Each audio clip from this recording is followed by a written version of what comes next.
Something that people will ask. They'll see the rendering of our communities and they say, I don't know, man, that looks like a cult, which is actually a pretty essential conversation that needs to happen, because they're not talking about how the houses are arranged. What they're talking about are like, how are decisions made? Who's the tiebreaker?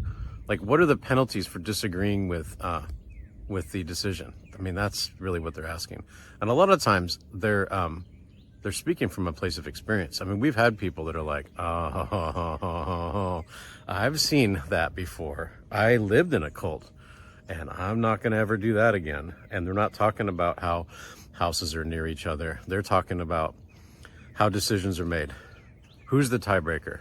And what's the penalty for disagreeing with the tiebreaker? That's what they're talking about. And there is actually criteria for defining whether or not a community is a cult.